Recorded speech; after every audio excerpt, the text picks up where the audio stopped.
하나님의 언약 공동체인 그 이스라엘 사람들, 이스라엘 백성들, 그들에게 정말 중요한 것은 바로 성막이라고 이야기할 수 있습니다. 왜냐하면 이 성막은 하나님께서 언약 맺은 백성들에게 내가 이제 너희와 함께 하겠다, 내가 친히 너희를 돌보고 인도하여 주시겠다 하는 그 하나님의 임재, 하나님의 보호하심을 상징하는 그런 사랑의 선물이기 때문입니다. 그들에게 이 성막은요, 그래서 정신적인 지주이고 모든 하나님의 그 통치의 중심부라고 할 수 있습니다. 성막은 거룩하신 하나님과 속된 인간이 만나는 곳이죠. 사실은 불가능한 겁니다. 어떻게 거룩한 하나님이 인간을 만날 수 있습니까? 그럼에도 그 인간들을 만나 주시겠다고 하는 것이죠. 죄라고 하는 것을 제사를 통해서 그들의 죄를 용서하시고 도말하시고 결국 그들과 함께 만나는 그 장소가 바로 이 성막이죠. 하늘과 땅이 만나는 겁니다. 하나님은 이 임재 처소인 성막이지만 사실은 하나님이 거하시기 위해서, 하나님을 위해서 만들었다기보다는 이스라엘 백성들을 위해서 만드신 곳이 성막입니다. 내가 너희를 얼마나 사랑하는지, 내가 앞으로 너희를 위해서 어떤 일을 행하실 것인가를 보여주시면서 그 재료 하나하나, 기구 하나하나마다 하나님의 그 사랑과 은혜가 깊이 배어 있는 것이 바로 이 성막이라고 할 수 있죠. 우리가 기물들 일부하고 또 제사장의 옷을 살펴봤습니다만은 오늘은 특별히 그 지성소 안에 있는 증거계 속죄소에 대해서 함께 살펴보면서 하나님이 또 이 기물을 통해서 어떤 은혜와 사랑을 보여주시는가 하는 것을 같이 살펴보겠습니다. 25장 10절부터 저희가 30장까지는 성막에 들어갈 기물들, 또 기구들, 그것을 어떻게 만들어야 하는지, 어떤 재료와 어떤 크기로 그것을 지어야 하는지를 이 시내산에 올라온 모세에게 직접 보여주시면서 그것을 하나하나 지금 설명하고 계시는 겁니다. 한번 성소 그림 하나 띄워봐 주시겠어요? 네, 좀 작아 보이네요. 이것이 바로 성소의 모습이죠. 여기에서 가장 중요한 것은 그 다음 그림 한번 보여주십시오.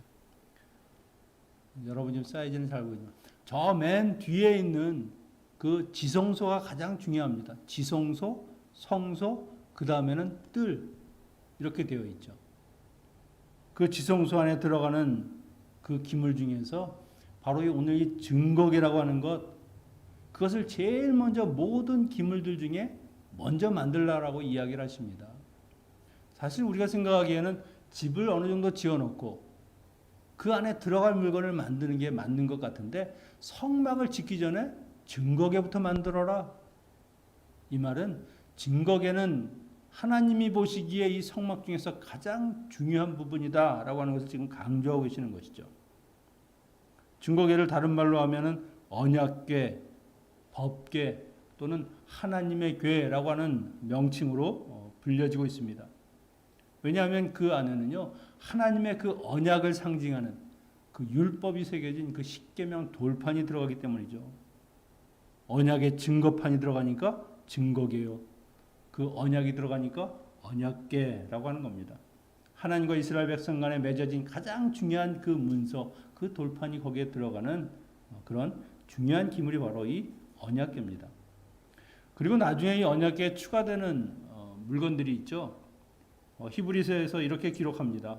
9장에 보면 예비한 첫 장막이 있고 그 안에 등잔대, 성과 상과 진설병이 있으니 이는 성소라 일컫고, 또 둘째 휘장 뒤에 있는 장막을 지성소라 일컫나니 금향로와 사면을 금으로 싼 언약궤가 있고 그 안에 만나를 담은 금 항아리와 아론의 쌍난 지팡이와 언약의 판들이 있고 그 위에 속죄소를 덮는 영광의 그룹들이 있으니, 언약궤 안에 돌판뿐만 아니라 거기에 들어가는 것이 바로 만나를 담은 항아리, 그리고 아론의 쌍난 지팡이가 들어간다는 겁니다. 이 세 가지 기물은요, 하나님이 그들을 얼마나 영적으로, 육적으로 돌보시고 인도하셨나 하는 것을 보여주는 그런 산 증거물이죠. 또 한편으로는요, 이스라엘 백성들이 얼마나 패역한 삶을 살았는가, 하나님의 은혜 없이는 살아갈 수 없는 사람이라고 하는 것을 그 안에 있는 물건들이 보여주는 겁니다. 십계명 돌파는요, 원본은 깨어졌죠. 금송아지 사건 때 그 산에서 돌판을 갖고 내려오던 모세가 우상을 숭배하는 그 백성들을 보고 분노한 나머지 그걸 땅에 던져서 그때 깨어졌습니다.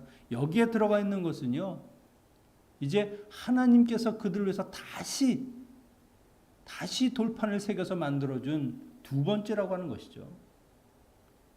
만나는 그들이 광야에서 굶지 않도록 매일 아침마다 그 하늘의 신령한 음식을 그들의 집 앞에 내려준 그런 귀한 음식입니다.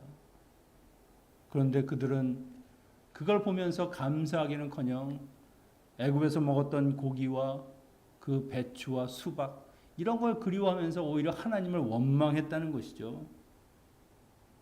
은혜를 누렸음에도 은혜로 몰랐던 그런 상징이 바로 이 만나라는 겁니다.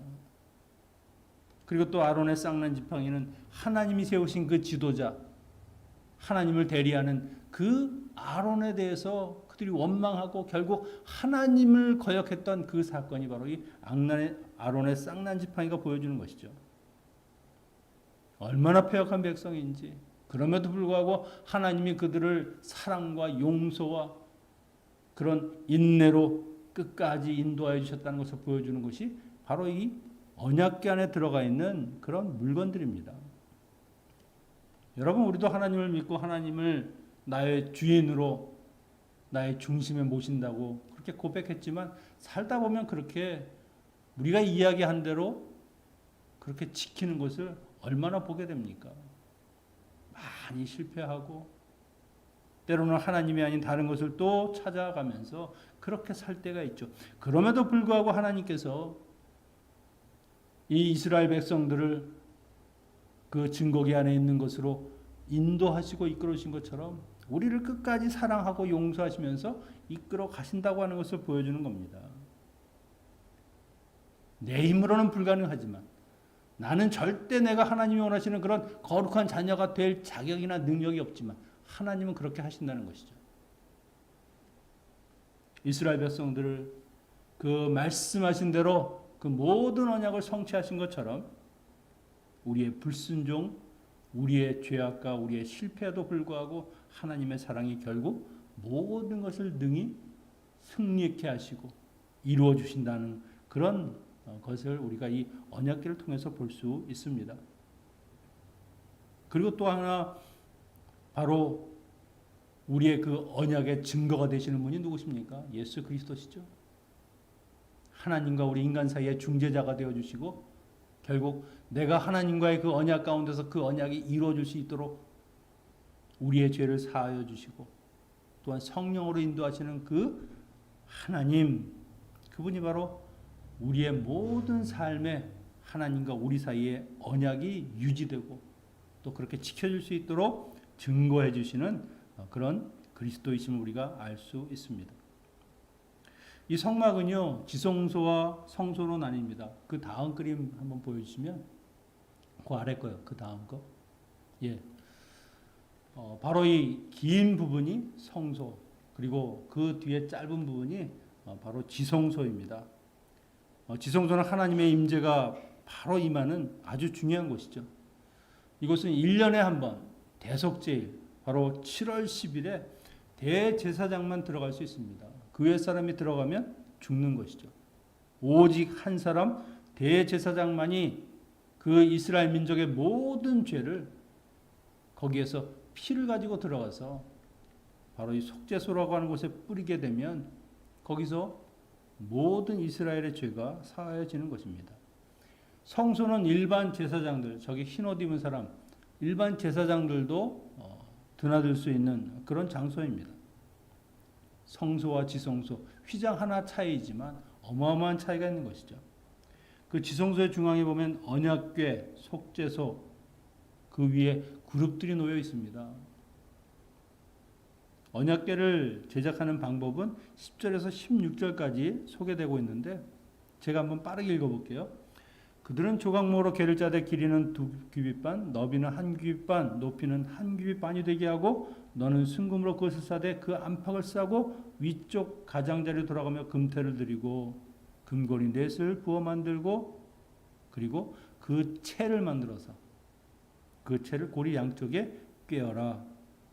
그리고 4개 줄 증거판을 궤 속에 둘지며. 한번 언약궤 그림을 한번 보여주시겠어요? 넘겨보시면 맨 마지막 겁니다. 그림에서 보시면 뭐 완전히 금으로 만든 것처럼 보이죠? 이것은 조각목에 금을 입혀서 마치 금으로 만든 상자와 같이 그렇게 보입니다. 조각목은 아카시아 나무, 씨띠 나무라고 그랬죠.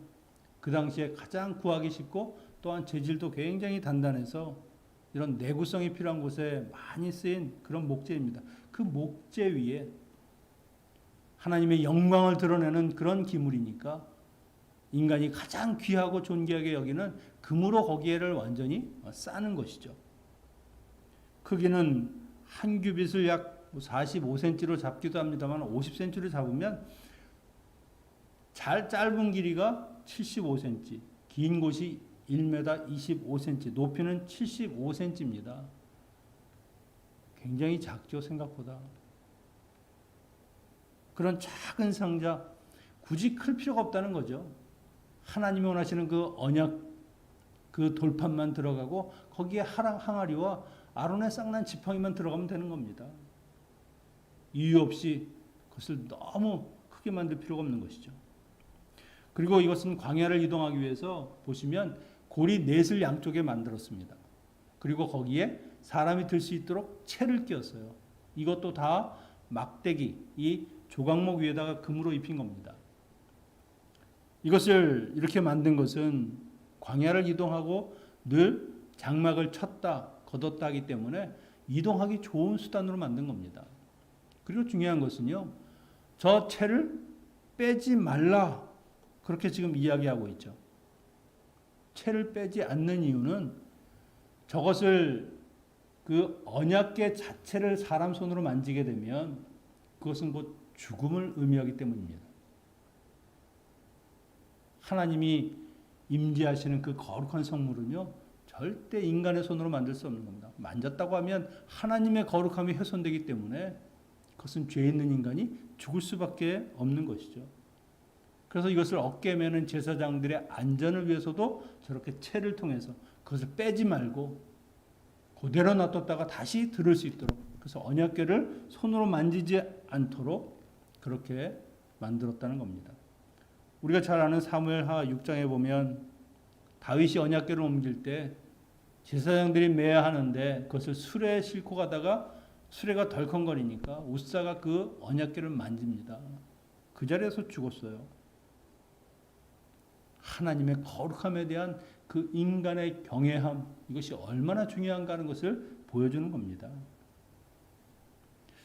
저는 이걸 보면 옛날에 그 지성소, 성소에서 하나님을 섬겼던 제사장들, 그들의 복장도 그렇지만 그들의 이 몸가짐이나 행동이 얼마나 조심스럽겠습니까? 특히 지성소는 내가 혹시라도 내가 모르는 죄가 있다고 하면 대제사장이라도 죽는 겁니다.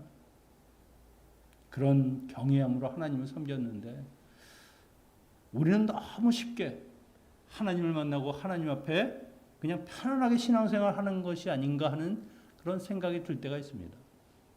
미국 교회를 보면 뭐 누구든지 뭐 하나님 앞에 나온다, 이것은 좋지만 어떤 사람은 잠옷 입은 그대로 세수도 안 한 그런 형태로 예배에 참석했다가 또 그렇게 예배를 마치고 가는 분들도 있습니다. 물론 하나님 앞에 나온다는 것, 다른 데 가서 놀지 않고 그래도 예배로 온다는 것, 그것만으로도 참 기특하고 감사한지 모르겠지만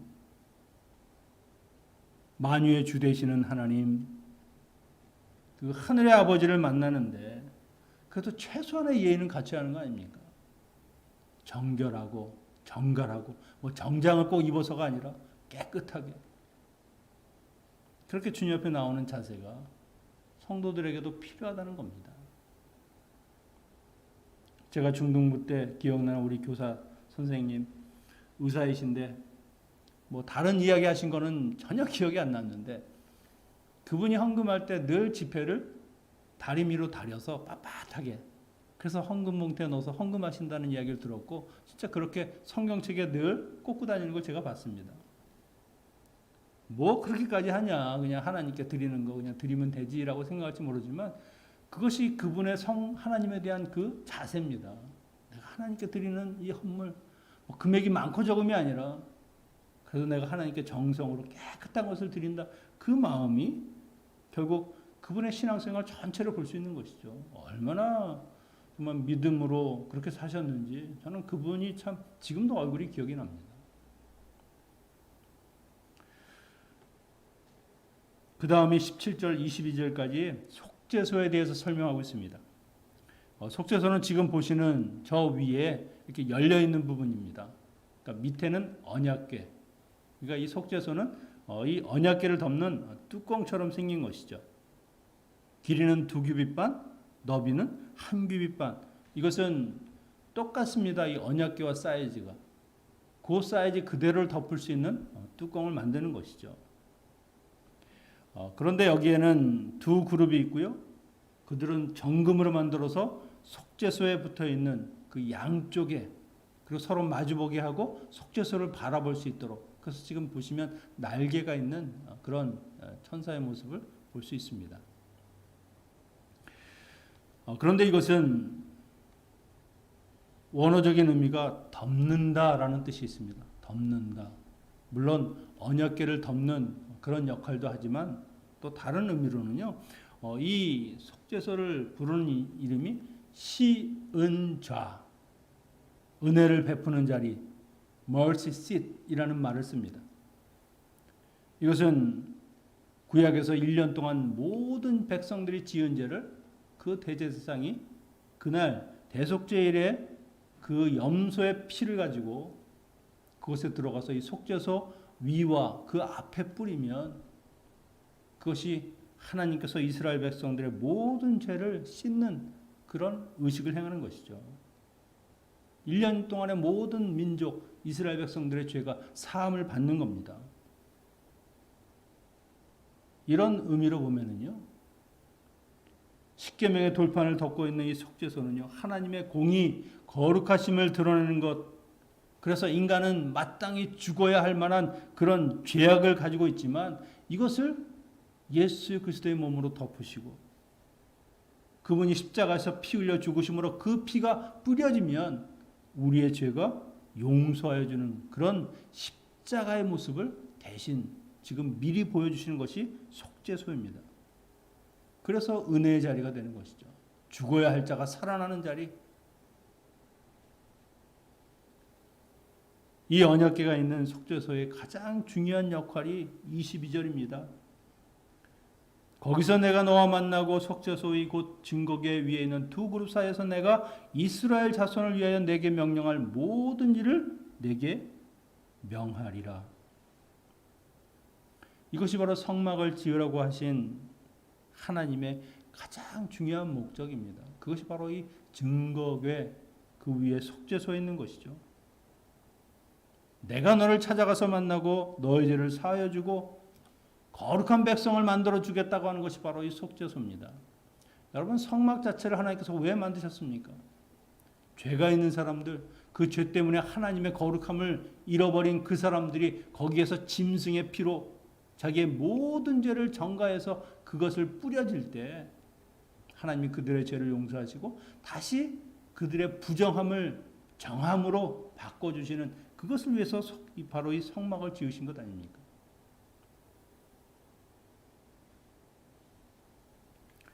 하나님의 은혜가 아니면 우리는 절대 하나님의 자녀로 거룩한 자녀로 그렇게 살아갈 수가 없는 겁니다. 구약의 이스라엘 백성들이 속죄소에서 그들의 죄를 용서받고 하나님을 만나는 그 은총의 삶을 살았다고 하는 것은요. 바로 오늘 우리와 같은 신약의 성도들 그들이 친히 이 땅 가운데 낮아지시고 우리를 만나기 위해서 오신 예수 그리스도 그분의 은혜로만 우리의 죄가 사하여지고 그리스도를 통해서만 구원이 이루어진다고 하는 것을 우리가 알아야 하는 것이죠. 로마서 3장 23절 24절에 모든 사람이 죄를 범하였음에 하나님의 영광에 이르지 못하더니 그리스도 예수 안에 있는 속량으로 말미암아 하나님의 은혜로 값없이 의롭다 하심을 얻은 자가 되었느니라. 우리는 죄가 있어서 절대 하나님의 영광에 하나님의 그 앞에 설 수가 없는 사람들입니다. 그런데 그리스도 예수 안에 있는 그 십자가의 속량하신 죄 그 피로 인해서 하나님이 은혜로 값없이 내가 아무것도 치르는 거 없이 의롭다 하심을 받은 사람들이라고 하는 것이죠.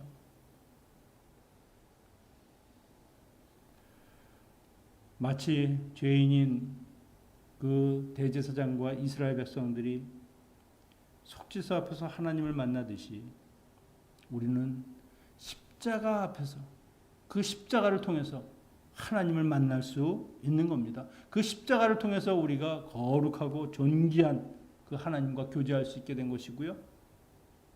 그 십자가가 하나님과 우리 사이에 있는 모든 막힌 담을 그 지성소에 있는 그 휘장을 거둬 주신 것이죠.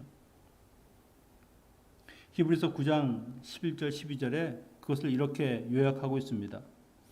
그리스도께서는 장래 좋은 일의 대제사장으로 오사 손으로 짓지 아니한 것 곧 이 창조에 속하지 아니한 더 크고 온전한 장막으로 말미암아 염소와 송아지의 피로 하지 아니하고 오직 자기의 피로 영원한 속죄를 이루사 단번에 성소에 들어가셨느니라.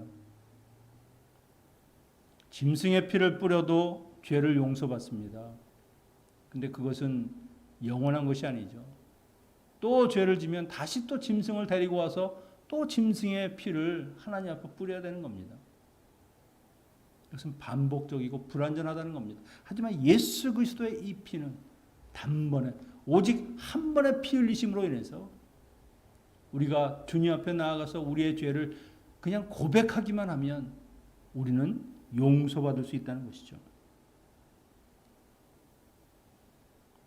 우리가 예수 그리스도를 믿는다고 하는 것은요, 지성소에서 대제사장이 하나님을 섬기는 것과는 비교할 수가 없는 겁니다. 그들은 매년 하나님 앞에 나가야 하지만 우리는 그렇지 않죠. 예수 그리스도가 죽으심으로 우리는 한 번에 모든 것이 이루어졌다는 겁니다. 우리가 지금 이처럼 하나님 앞에 담대히 나와서 죄인임에도 불구하고 하나님 앞에 예배하고 아버지라고 부를 수 있는 것, 그것은 오직 하나님의 은혜, 예수 그리스도의 십자가의 은혜라고 하는 겁니다. 성막은 하나님께서 언약 맺은 이스라엘 백성들을 얼마나 사랑하시는지, 내가 너희를 얼마나 귀중하게 여기는지를 보여주는 겁니다. 제사장의 옷에 붙은 그 보석들의 그 지파의 이름을 새긴 것처럼 우리의 이름을 새기시고 우리를 기억하시고 우리를 온전히 그 성 예루살렘, 그 거룩한 성이 지어지는 기초석에 보석을 깔듯이 하나님이 우리를 하나님의 나라에 들어가게 하신다는 것이죠. 마찬가지로 나를 살리시고 나로 하여금 하나님의 자녀가 되게 해주신 예수 그리스도의 은혜를 생각할 때 우리가 해야 될 것은 무엇입니까? 나를 위해서 대신 죽으신 그 주님이 원하시는 것, 그리고 그 아버지이신 하나님이 원하시는 것, 너희가 세상 가운데서 오직 하나님만을 신뢰하면서 그분의 자녀로 거룩하게 살아가는 하나님의 백성 되는 것, 그것을 원하시는 겁니다. 내 죄가 그리스도의 피로 용서받았으니까 언제든지 죄를 지면 나는 용서받을 수 있다는 그런 정말 완전히 백지로 우리의 죄를 사하여 줬으니까 죄에 대한 두려움이나 그거에 대한 어떤 염려가 없는 것이 아니라, 그럴수록에 내가 죄를 지으면 예수 그리스도의 그 십자가의 보혈, 그분의 죽으심이라고 하는 것이 다시 내 삶에 각인된다고 하는 그런 두려움과 경외함을 가지고 거룩한 하나님의 자녀가 되는 것, 그것이 바로 우리가 가야 할 길이라고 하는 겁니다. 언약궤와 속죄소, 하나님께서는 이것을 만들라고 명하시면서 예수 그리스도의 그 십자가의 은혜가 우리에게 얼마나 큰가 하는 것을 보여주시는 것입니다. 여러분, 성막에 나타난 그리스도, 그 예수 그리스도의 은혜, 그분의 거룩한 삶을 통해서 우리도 주님을 닮아가는 삶을 소망하는 그런 하나님의 거룩한 자녀들이 다 되시기를 축원합니다. 기도하겠습니다. 만왕의 왕이시고 만유의 주가 되시는 살아계신 아버지 하나님, 우리와 동행하시기 위해서 예수 그리스도를 이 땅에 보내주심을 감사를 드립니다. 나를 사랑하시는 그 하나님의 마음을 성막을 통해서, 또한 그 성막을 하나님 앞에 온전히 섬기는 대제사장과 제사장을 통해서 깨닫게 하시고, 오직 주님의 사랑이 우리의 구원의 보증이 되심을 믿고 늘 하나님과 함께하며 하나님을 사랑하는 주의 자녀들 되게 하여 주시옵소서. 세상을 바라볼 때도 그곳에 살아계신 하나님을 보게 하시고, 모든 상황 속에서도 우리를 능히 지키시고 인도하시는 하나님을 믿고 소망하는 자녀들 되게 하여 주시옵소서. 예수님의 이름으로 기도하옵나이다. 축도하겠습니다.